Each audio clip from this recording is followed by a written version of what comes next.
First, all those in favor of approving 4A, say aye. Aye. Opposed, no. Okay, thank you. 4B, Dana.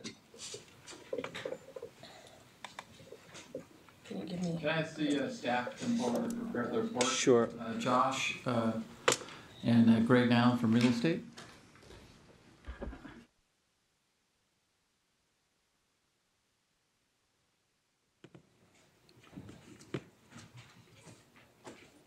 Good afternoon, gentlemen.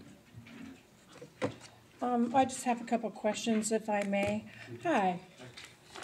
Thanks for coming up, Greg.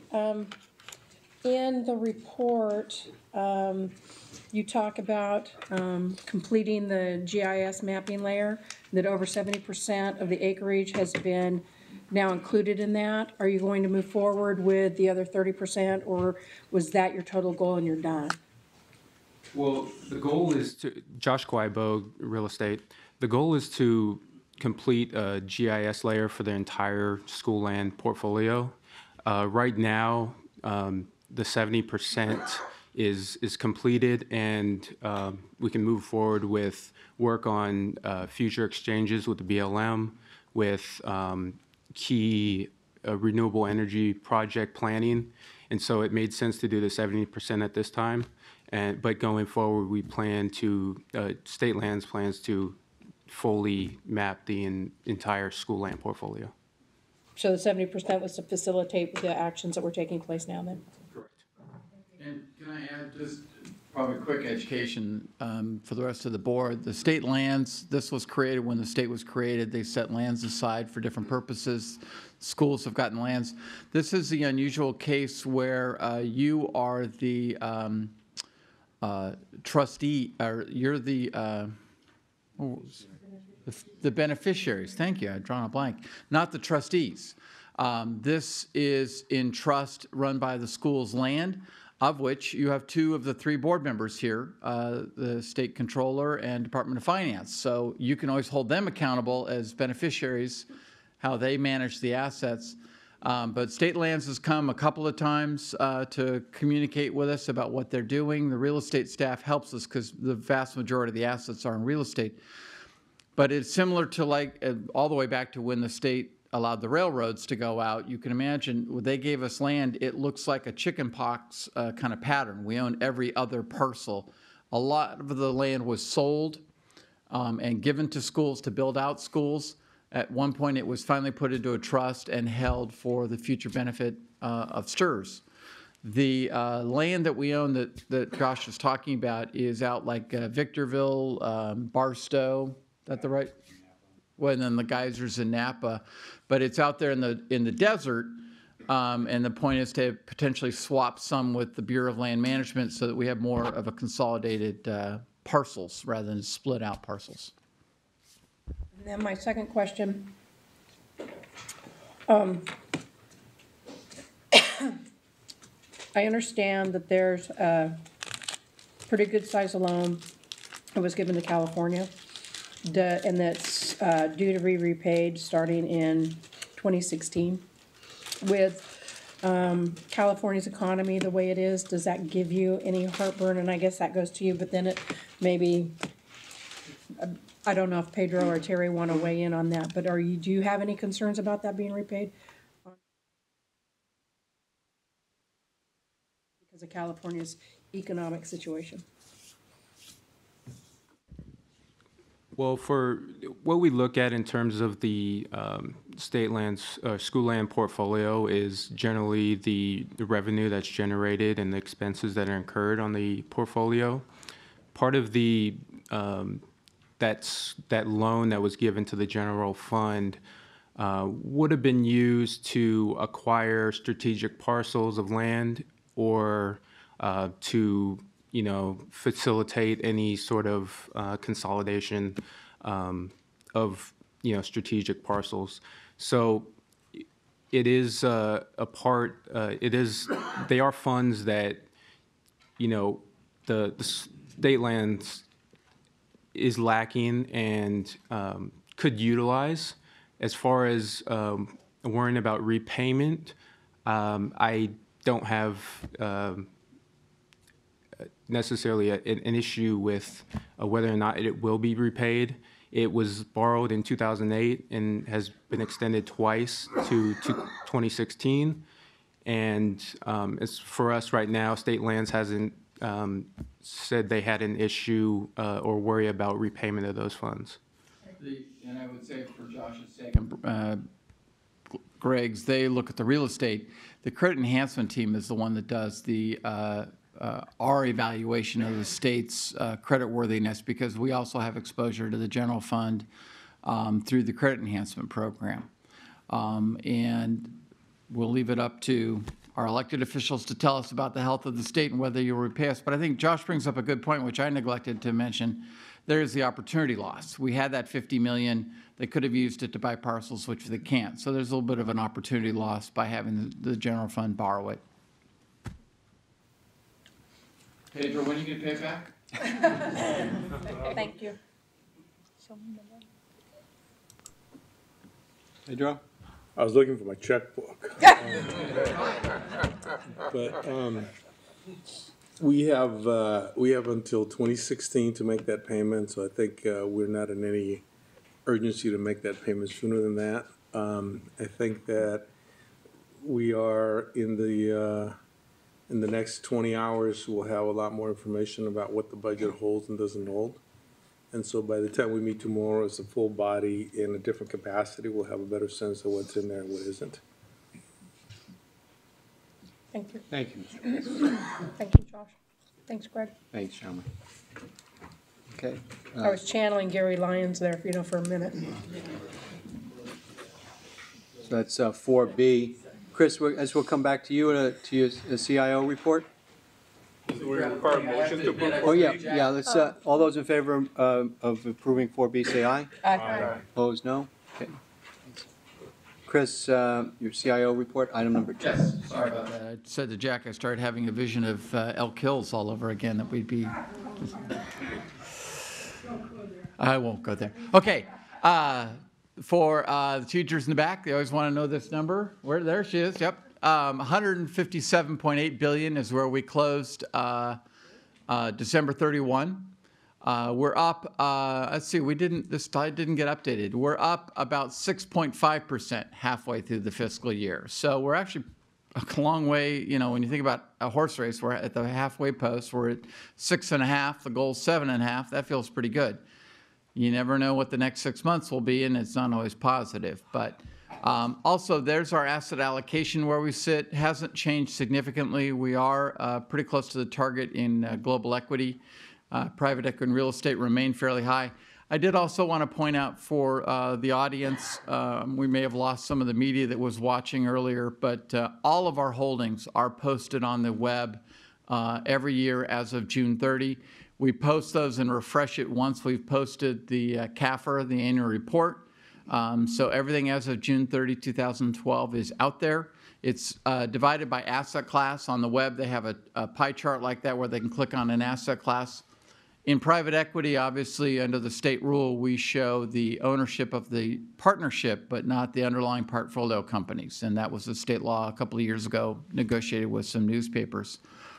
But we are very transparent about what we have.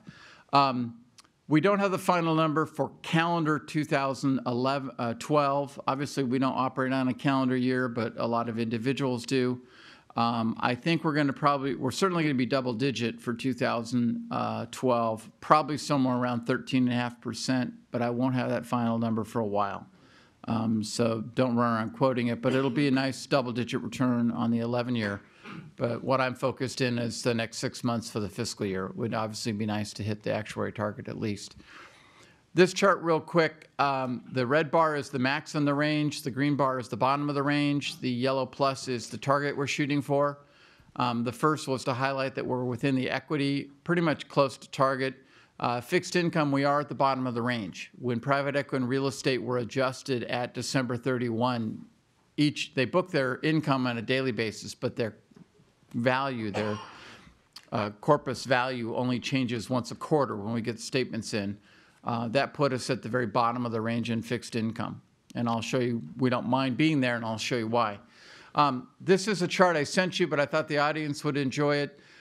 This was from a money manager that showed the returns, the distribution of returns. The green are the positive returns, the brown are the negative returns. Pretty much all daily traded assets around the globe over the last year. What was remarkable was that there were only 3 daily traded investments that lost money. Coffee, go figure, of all things, lost 42% if you traded coffee futures. I don't know, but the price at Starbucks is the same for me. Natural gas, and then aluminum. The best returning, believe it or not, the best investment you could have made last year was Greek debt. I tried to look up the price of Rolaids or Tagament, see if that was, correlated, but it wasn't. The other was German stocks. German stocks were up 30%, and I just put it, the U.S. lands about a third of the way up that tree.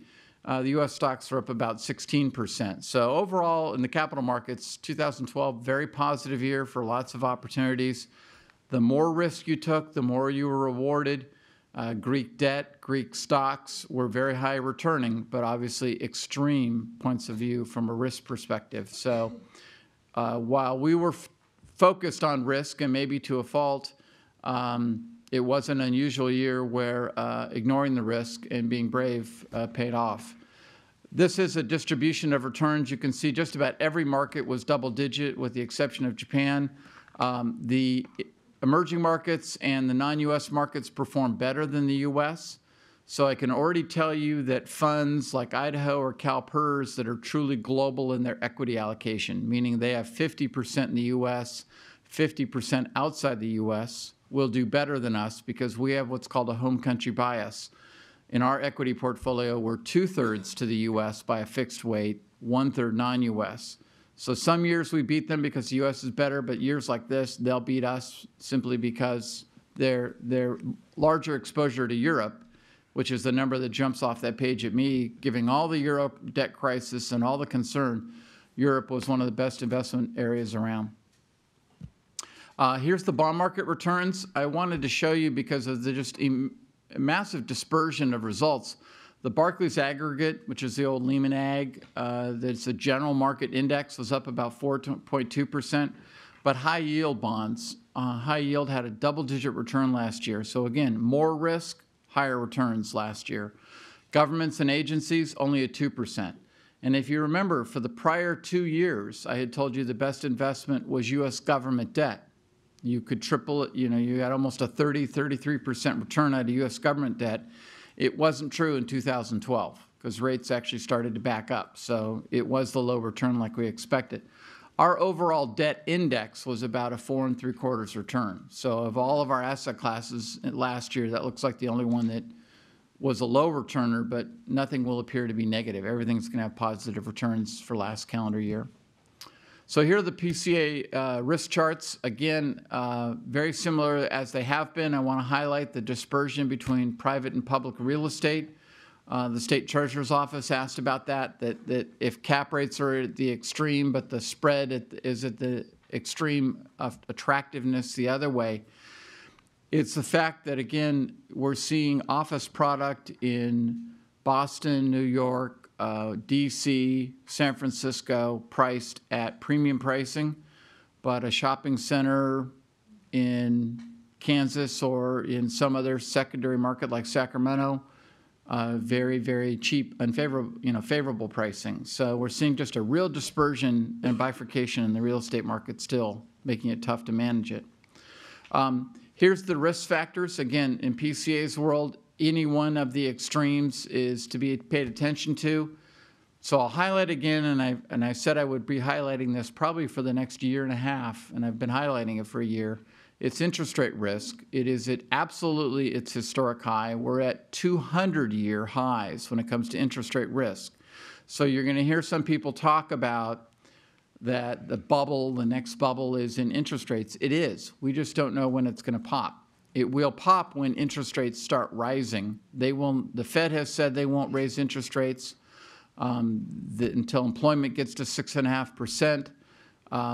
Their move this week to basically stop putting their foot on the gas pedal is significant. Now they're coasting. Doesn't mean they're going to hit the brake, but they're coasting. When they hit the brake, that means interest rates are going up because interest rates are at 200-year lows.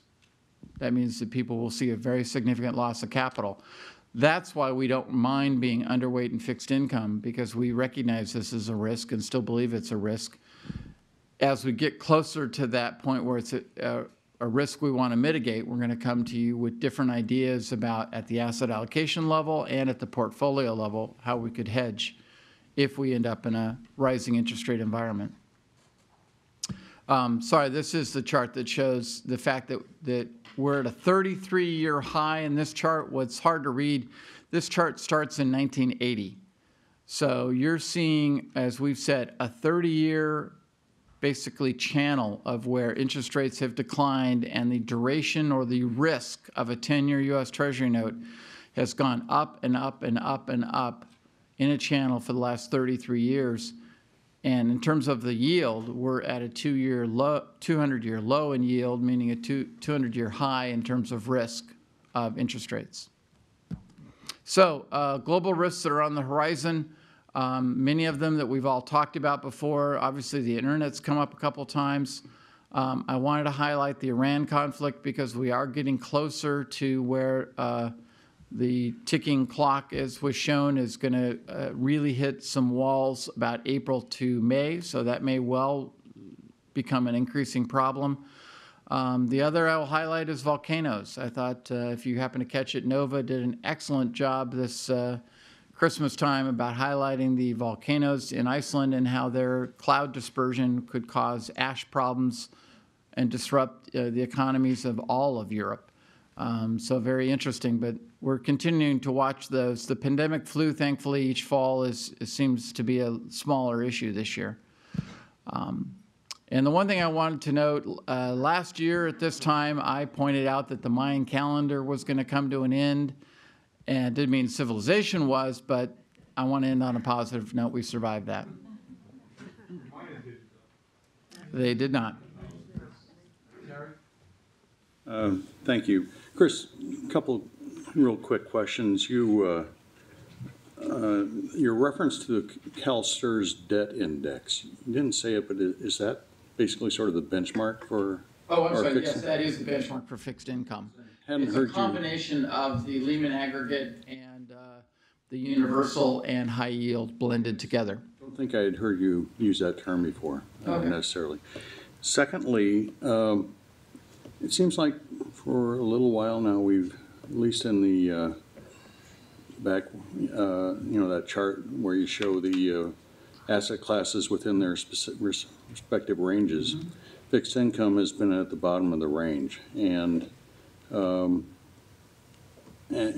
realize we're embarking on an asset liability study and so on, but actually those ranges can be considered separately from the asset liability mix. And I'm just kind of curious whether you've considered maybe asking us for a wider range with respect to any of your asset classes. We actually did in November of 10, and the vote was on February, and we held off on it, was to widen the fixed income range to plus or minus 6%. Right now it's plus or minus 3%, and to raise the cash level. That is still first and foremost probably our key risk mitigation, is just lower that allocation. We don't have a plan to come back to you until we finish the asset allocation study, but evaluating should we have wider ranges in some of these is one of the factors. I would tell you the textbook that they learn at the University of Chicago and almost every other fund in the country is plus or minus 5.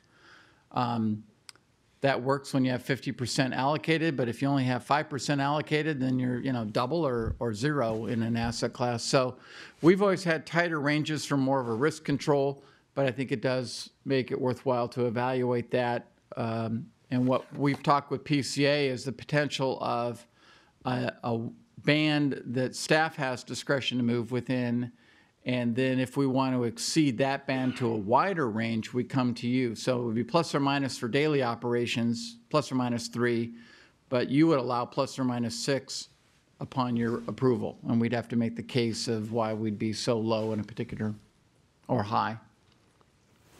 Thank you. Sharon? Chris, when you were talking about the home country bias, the 2/3 and 1/3, you're talking about equities. I guess I don't, why do we have the home bias and why do we do the 2/3, 1/3 as opposed to other funds? America rocks. I love America, but I want to make money for teachers too. We went through a very deep, historically here at STRS, we had U.S. and non-U.S. equity separated. And we had a higher allocation of non-U.S. than most of our peers at 25% for years. When we made the decision to combine them, that they weren't as disparate as we thought they were and correlations were increasing, the board, we took a hard look at the market weighting at the time and our weighting. And frankly, the market weighting at the time was 60% U.S., 40% non-U.S. We made the decision to maintain that home country bias because we felt with the currency and the risk involved more comfortable with that. I would say a handful of funds, not the majority. Alan, you can correct me, but there's some of the funds, and I mentioned the one across the street because we're so close, that went to a pure, true global weighting. So roughly, you know, there are times where the U.S. is below 50% in that index, or times where it's over. It's a capitalization-weighted index. I think our home country bias has served us well, but that is definitely one of the things that over time we have to take a look at. The U.S. has been the most liquid and the most fluid market, and you will see different parts of the world. Some people still have a home country bias. Some people go full global. So when we combined, it was global equities, right? The non-US. We consider it global equities because we don't think non-U.S. stocks do not react and have not shown that different of a correlation than, and we think they're close enough we should consider them one asset class. To go global? Do you remember? Memory is the one thing that seems to be failing me on regular. 2009 when we went to global equity, as combining the two as one asset class. We've been in non-U.S. equity since 92. Thank you. We used to actually be a separate asset class, and we'd run it in the asset allocation model as a separate asset class. And so it was a 09 study. We decided to combine it into one entity. Thanks, Chris. And I would point out real quick, staff has discretion. We have ranges there too. Staff has a discretion of plus or minus 10%. So they can move the U.S. non-U.S. weighting from 67 up to 77 or down to 57, depending on what we think within the markets. Okay, any other questions for Chris? Okay, seeing none, thank you, Chris. Brings us to item number 6 on the agenda, which is a continuation of the asset liability study risk framework, and that's going to be Alan Emkin, Neil Rue, and Chris Ailman together. It's going to be a continuation from our last meeting.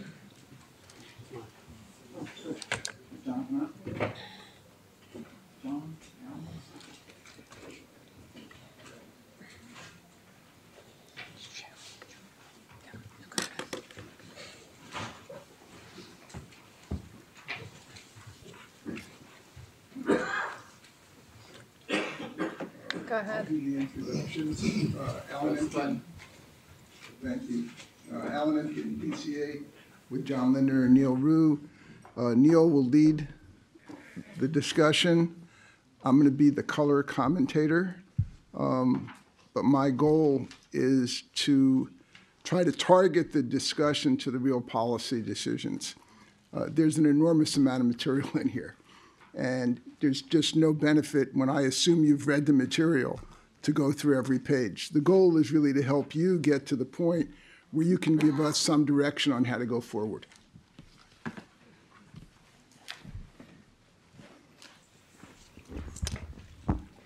Okay, folks, good afternoon. Neil Rue from Pension Consulting Alliance.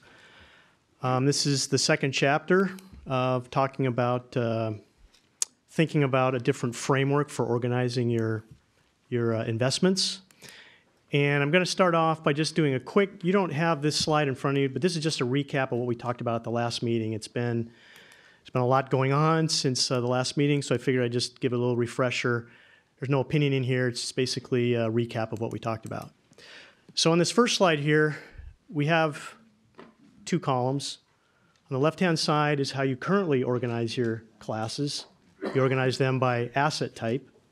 On the right-hand side is a proposed methodology for organizing your classes. And thereby, if you take a look at some of those terms, they're more by function or by exposing a particular investment class to a type of risk, macro risk. So there's no reference really to asset types on that right-hand column. So that's what we were talking about at the last meeting. And the proposal on the table is that we would recommend that the investment committee move towards adopting a risk class framework to organize your investments and to move away from organizing your assets by an asset class framework. You can see under the column on that last term, it says inflation sensitive. We put that into your asset liability study at the last session, asset liability study in 2009. So we were beginning to take the investment committee in that direction with the incorporation of that particular class, because you can see that inflation sensitive makes no reference to an asset type. It's just develop a class that's going to help the portfolio gain inflation sensitivity regardless, and whatever assets required, we'll put it in that class. And so we're advocating that on the full portfolio basis, not necessarily incrementally. And we believe that so at the meeting, we went through, we introduced the framework, we talked about how some of the assets would be organized into these. There are some trade-offs there. Some of the benefits was that you would be, based on how you approach managing the risk of your overall portfolio, you would have a better awareness and alignment of allocating your assets towards particular macro risks, because history has shown that investors really did not have a good grasp on the allocation that they had to the major risk factor growth risk through 2 market crises, and this hurt investors quite a bit. And it would have been nice to have that awareness in the past. Everybody has that awareness now, but let's bring it into the policy process as well. Also, it gives the plan sponsor a little bit better flexibility in terms of moving among these macro risks. If from a policy perspective, you can allocate explicitly across those, versus wondering whether or not a particular asset has an allocation to a certain type of macro risk, and it may or may not, unless you do a variety of studies to try to figure that out. So we went through that process, and some questions were raised, and these are very legitimate, good, solid questions. And just to recap those, what are other institutions doing to construct these types of classes, and will CalSTRS construct them in a similar manner as to what other institutions are doing? How will STRS implement and maintain these risk classes over time? If we can measure these risks now, do we really need the risk classes? Will the risk class framework actually make a difference? And then finally, one of the final questions was raised was, are we trying to really diversify the risk that we're taking? And what I'd really like to do is, those are all legitimate questions. And Sue, did you distribute the items to the appendix pieces that? Yes. Okay. So in answer to the top 3 questions, it's in the PowerPoint that I'm going to be talking to you. There's plenty of additional information on attempting to address in the short order the top 3, those initial 3 questions. And really what we want to get to is these last 2 questions, because this is really, in a sense, in a major way, if it doesn't make any difference from a investment return perspective and a risk management perspective, why should we even be doing this? So we want to get into that part of the presentation a little bit and focus on those questions. And so you can now turn to the material in your presentation, in the agenda packet. And this is, with the sake of a couple of minor modifications, the same presentation that we looked at the last meeting. And those modifications that are made are the appendix that you have before you. And we've changed some of the labeling of the risk classes just to make more intuitive sense. And that's really it. All the other data and all the other slides and the page numbers and everything's the same. So what I'd like to have you do at this point is have you flip, if you're interested in flipping the pages, flip to slide 10. And so really we're beginning to answer the question is, will this risk class framework approach make a difference in the overall risk-adjusted results of the portfolio in some way? And will that matter? We're going to provide you, we're going to be looking at some tables that are going to represent different portfolios and estimates on how those portfolios might perform on a return basis and on a risk basis. And we're going to compare those to your current policy. And if there's some improvement over the current policy, that's something that maybe we want to focus on. You can see here under this third line on slide 10 is today we're not taking into account liabilities. That's going to come later in the asset liability project. So basic point is the liabilities come later. So here we're just sort of looking at how these portfolios compare to each other in return space. Liabilities are later on. Final comment here, quantitative modeling has a lot of assumptions. It's imperfect. There's going to be a lot of cool numbers on the slides. They're imperfect. Just because a number's on a slide doesn't mean that they are actually going to play out perfectly. So we recognize that. We recognize we're going to be showing you some models, but take into account that there's also your qualitative judgment, and any questions you might have on any of the numbers would be appreciated. Sure. Just some color. This is an art. Anyone who tells you that this is a science, particularly if they go to the second or third decimal point, is grossly misrepresenting what these tools can accomplish. The key isn't really coming up with a specific number, but it's for you as policymakers to point in a direction. And where we're going to emphasize and focus is on risk being defined as downside risk or the potential of losing money. That we believe you should spend more time thinking about that than how do we make the most money. And if you look at those two, that's sort of what you have to balance, because you can't have both. And we'll highlight those points. Alan's sort of stealing my thunder in the next couple of slides, which is totally okay. On slide 11, we're going to, as Alan mentioned, we're going to look at the risk-return trade-off. And there are different ways that you can assess risk or define risk. We're going to look at we're going to look at 3 different ways of doing that. As I mentioned, we're also going to compare some of these better portfolios, so to speak, against your existing portfolio. And just on this slide 11, let's just go through the different types of risks that we're going to look at. We're going to look at, can we pick an ideal portfolio or a best portfolio if we want to manage the total risk of the portfolio? And total risk is important because what total risk means, in statistical terms, you're looking at the expected standard deviation of the portfolio. But in the investment world, when you're looking at total risk, that means or implies pretty directly that you don't think that there is a difference between upside risk and downside risk. You're indifferent between both of those. We're going to look at downside risk by itself. And when we do that, we're making a key assumption that downside risk matters probably a lot more than some upside participation. And that tends to be what plays out in reality in the investment world. Then the other risk idea here is that we have a risk bias in our portfolio. It's biased heavily towards macroeconomic growth risk, and we want to maybe consider moving away from that bias, that risk bias, because that's the entire type of risk we're bearing here, or in large part. And that's what we've showed you in prior presentations with the red color.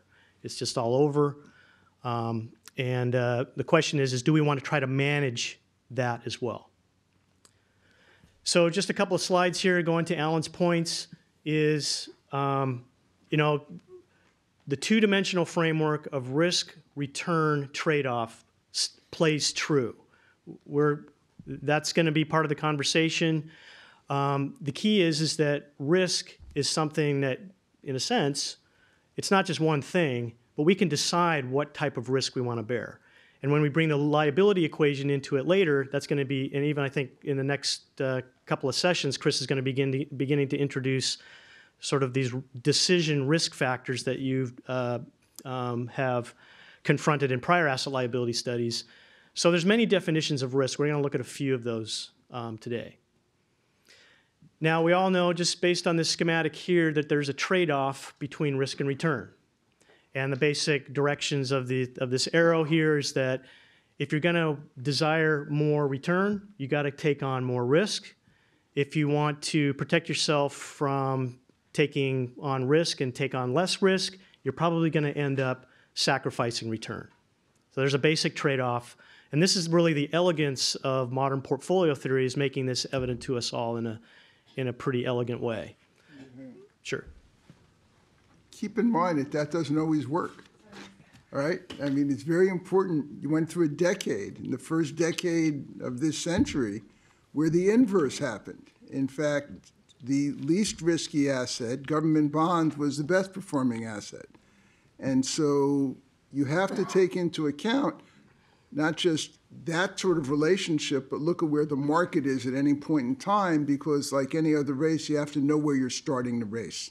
You just can't assume that because historically higher risk got higher returns, that you'll get that in any specific period. Right, I'll hold off. Okay, sorry about that. Okay. So one of the questions is, or one of the, this is something that the investment industry continues to delve into on a continual basis, is can we alter this trade-off function? And that's, in a sense, what we're presenting to you today, is that through a risk class framework instead of an asset class framework, we can shift this trade-off function to your favor. And that's what this schematic implies. And if you can do that, then some potential possibilities become available to you, as marked by these three lines. If the trade-off function is better, you can probably get a portfolio that, number one, may outperform your existing portfolio with the same amount of risk.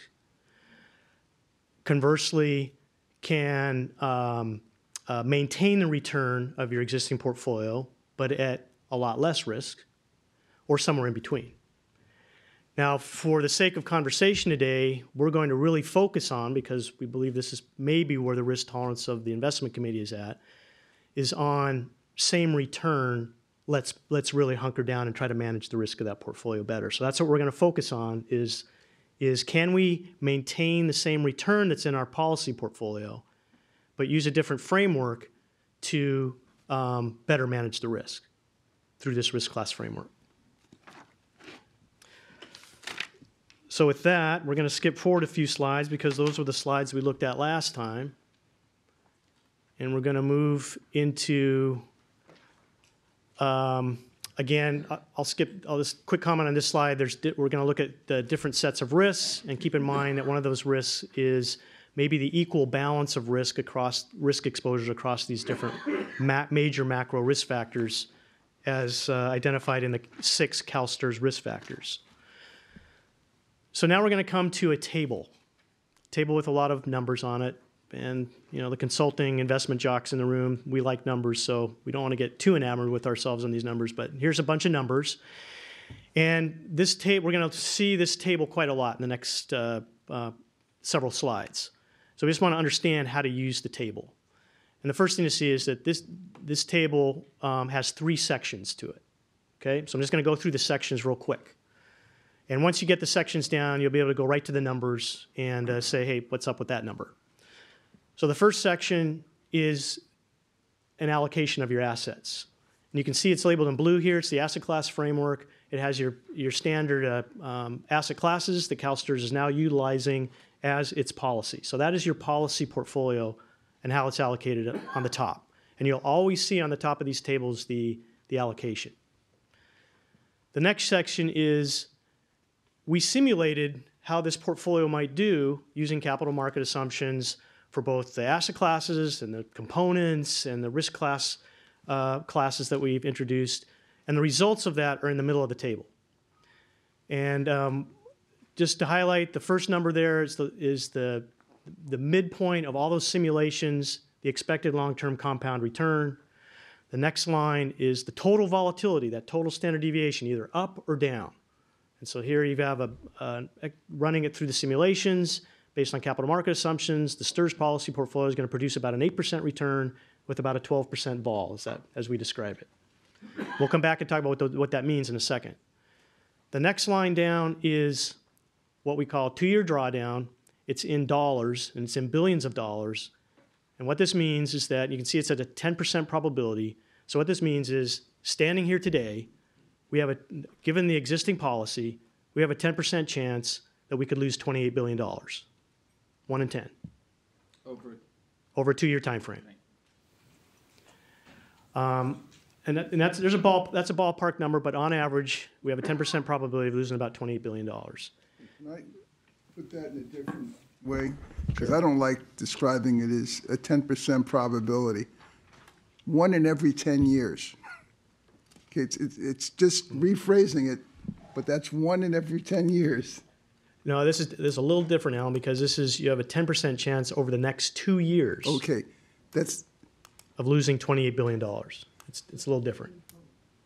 Okay. And 2 years represents, the reason we picked 2 years is that represents the duration of these bear markets that you've had to suffer. In 2002 and 2008, the average duration of a bear market that you have to watch yourself losing somewhere around $28 billion is over a 2-year period, and that's agonizing. So that's why we picked 2 years. And that's just it's a standard statistical measure. Paul? Yeah, I have a question about the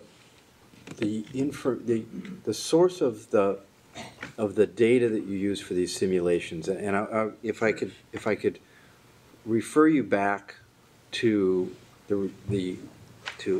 INV 87. It's not a slide. It's INV 80. It was the report that was.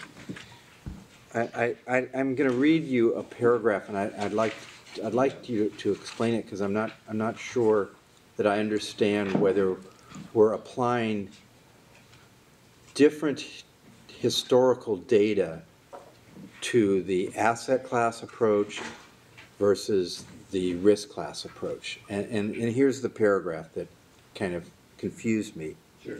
Optimizations are examined under 2 versions of risk. 1, the traditional standard deviation total volatility measure, and 2, a downside risk measure. Under the assumption of normal, that is, symmetric distributions, both measures would produce the same optimal portfolios, but the world is far from normal. In fact, over the course of this asset liability study, PCA has not relied on the normal distribution assumption.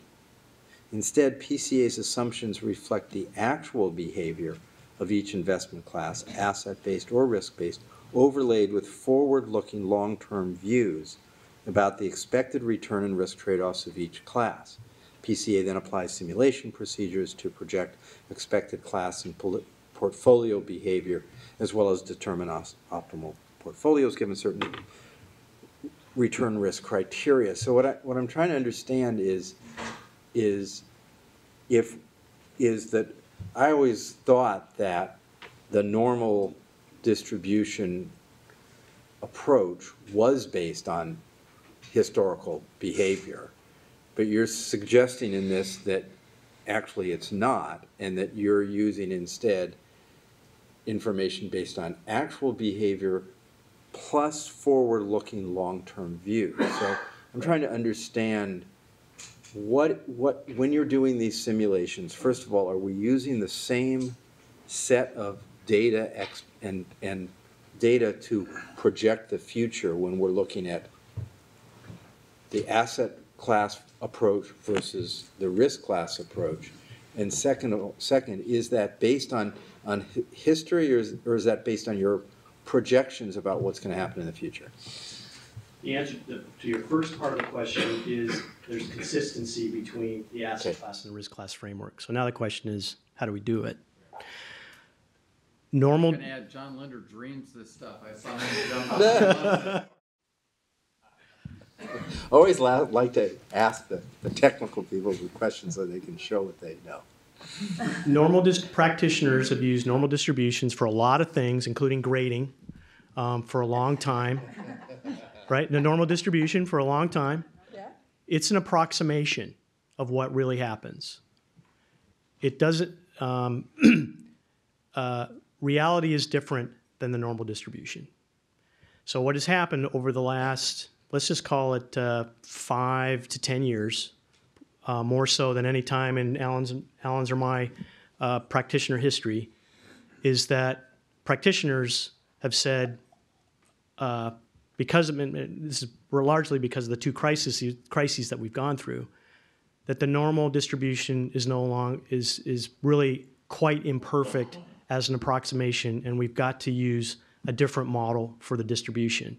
And therefore, let's begin to integrate different distribution models into the modeling process for our views, our forward-looking views on how a particular class or asset type or investment type is going to perform. It's not going to be, doesn't necessarily have to be assumed to be normal. So what we do is we still go through the modern portfolio theory process about developing forward-looking views, because it is elegant and straightforward, saying what's the return, what's the risk. So we'll develop a forward-looking expected return and a forward-looking assumption about the distribution, normal distribution on a particular investment. But then we recognize that the normal distribution's not going to work necessarily. And so we'll look at how that particular investment class actually behaved, how its distribution actually appears over its history. And sometimes it could be skewed to the left, sometimes it could be skewed to the right, sometimes it could be bimodal. These are all different forms of distribution versus just the normal. And if there are different characteristics in the distribution of how a class really behaves, then we integrate that into our forward-looking views, using some straightforward statistical techniques to do so. Other practitioners may say, we'll just take a bimodal distribution and we'll use that for all the classes. Or we'll just use a skewed distribution and we'll just apply that to all the classes. We don't do that. We say that each class can have its own distribution pattern, and we apply that into the modeling process. And the history that you base this on goes back how long?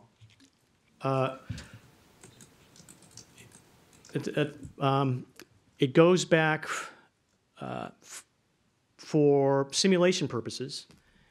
We use annual data going back 40 years. So all the information that you're seeing here is modeled with reference to data going back to 1970. Thank you. Okay.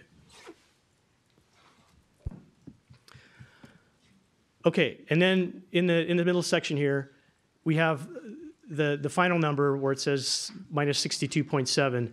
That's the worst outcome that occurred in the simulation. So there was that 1 in 1,000 type of result of you could lose 63 billion over a 2-year time span. And this is, referring back to Chris's numbers, you're now at 158 billion. Back in this is based on, we're using data coming off the mid-year 2012 report, you were at 142. So, congratulations to dropping in another 16 billion on there.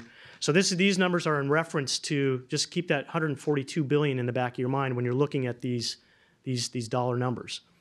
And then the bottom section of the table is what risk factors have driven the portfolio.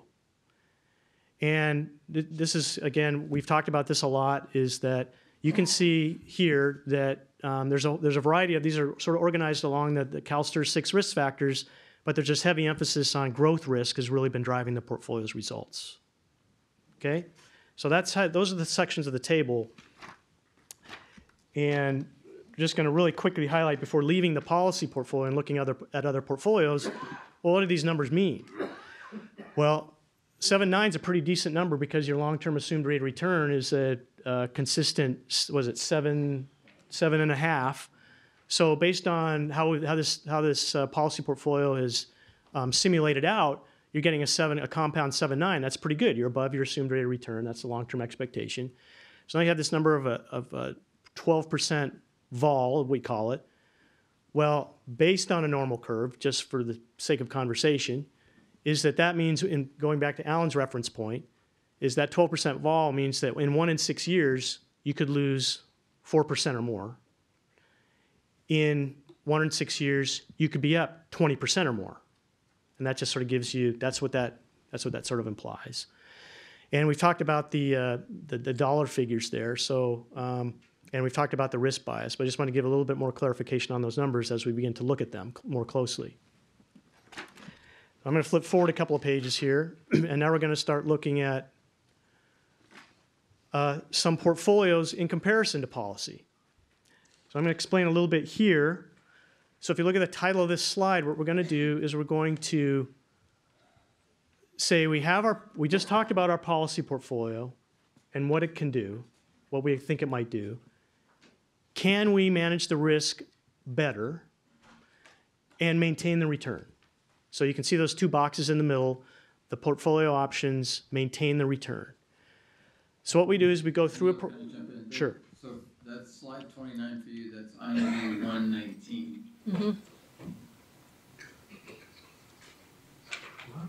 Okay. So we go through a process, and we first have to highlight that we're not looking at every single portfolio on the planet. We have these constraints that we use that are sort of reasonable constraints, and those are sort of just to the right of the asset class names. And we put bounds on how much we might allocate to a particular class. But still, within those range, those what we call mins and maxes, there are probably tens of thousands of portfolios to look at. So we go through a process of examining all the simulated results. What comes out is those portfolios under two different risk metrics. And ironically, under the asset class framework, they end up being the same portfolio, whether or not you're trying to manage the total volatility to the lowest possible level or the downside risk to the lowest possible level. You can see that the portfolios are the same in this case. But do notice that the risk in the middle of the page, the total volatility, does drop. It goes to 11.1. And in fact, the downside risk, the crisis risk scenario, drops to 25.4 billion. So instead of losing 28 billion, under the way we look at the world, this new portfolio here, which is represented by these two new columns, would cause you to reduce or cause you to lose approximately $3 billion less in the crisis. This is under the asset class framework. Now it's interesting, if you look at the bottom part of the table, look what happens to the risk bias. The risk bias actually increases. Now that's a little counterintuitive, but this is very interesting, is you go through an asset class framework, you optimize on the asset classes, you try to get a better portfolio, and lo and behold, you're loading yourself up on growth risk even more. So that's a bit of a concern. So now we go to the risk class framework and go through the same process. And I would probably say that this next slide is probably one of the bigger slides. I mean, this is sort of the proof statement slide on the risk class framework. So we go through the same process. We have assumptions about the risk classes. Go back 40 years. We apply constraints to those classes. We have thousands of portfolios we're looking at. We simulate all of those. We say, can we manage the risk to as low as possible but keep the return the same at that 7.9%? You see it boxed out there. What happens to the risk? Well, under the risk class framework, you're able to get that risk dialed down even further. And this is expected risk. I mean, there's plenty of scenarios where this may not happen, but this is sort of on average simulated. You can get that risk down around 10 instead of 11. So now you've dropped, remember that your risk on your current portfolio, that total vol was a 12. Now it's simulated out to become around a 10. So that's approximately, ballpark, 20% reduction in total volatility. And that's both upside volatility. Remember, total vol is upside and downside volatility. So you got to take that into account. But on the crisis side, take a look at what happens. Is now the crisis scenario, if you view risk that way, has dropped now. Instead of losing $28 billion, it's simulated out to lose $22 billion. And you can tell me, you're the investment committee, you can tell me whether or not $6 billion of savings during a crisis is material or not. I would think that it's material. Just finishing out that section of the table, what's interesting is that if here you're optimizing to protect against downside risk, that's that right-hand column. You can see that there's one, out of 1,000 scenarios, there's one scenario out there that actually produced worse results than your policy. But on average, if you breach that 10 that line second from the bottom is really the bigger, more important one, is that that line is dropped by $6 billion. So